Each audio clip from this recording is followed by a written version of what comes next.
let's come up to our next topic.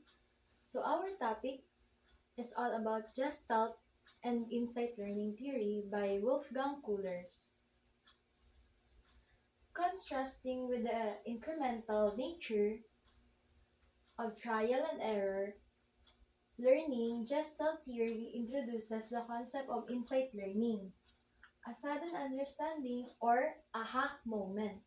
So, pag sinabi natin Gestalt learning theory, ito yung mga ano, yung mga, halimbawa, yung ganitong example.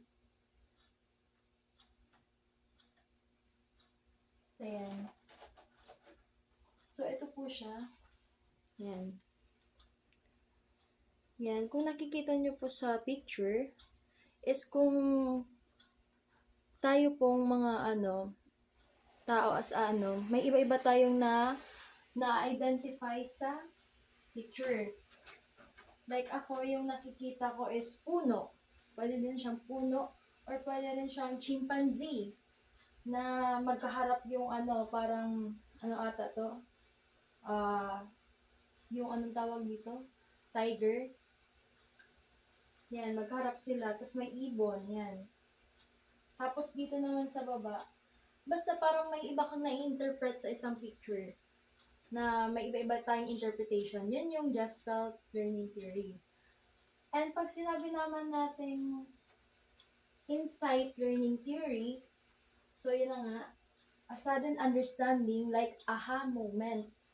Yung, halimbawa, example nito is yung, kadalasan nito sa math. Yun. Pag halimbawa, mapapasabi ka na, yan pala yung sagot. Yung mapapasabi ka na, yun yung sinasabing aha or eureka. Other term ng aha moment, eureka or epiphany. So, yun. Pag may mga suddenly, na parang maisip mo na, yan pala yung sagot. Yung mapapaganon ka, yun yung insight learning theory na tinatawag natin dito. So, next is, yan. This theory suggests that learning is not always a linear accumulation of connections, but can involve a complete reorganization or perceptions. Wolfgang Kuhlers famous experiments with chimpanzee. So, Wolfgang Kuhlers ay nag-experiment siya ng isang chimpanzee. So, yun. Such as Sultan. Yung pangalan ng chimpanzee ay Sultan. Stacking boxes to reach a banana demonstrated problem solving without prior trial and error. So, yun. Yun yung pinagawa sa chimpanzee. Yung parang pinapaabot yung banana without trial and error. Kung paano niya yun masusolusyonan, paano maaabot yung banana without prior trial and error. These experiments highlighted that learning can occur through perception and holistic processing. Yun na yung clue. Perception and holistic processing.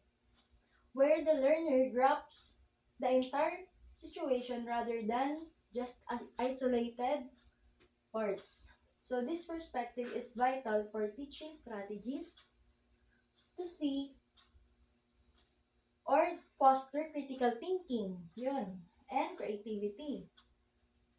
Encouraging students to see the big picture and arrive at the solutions autonomously.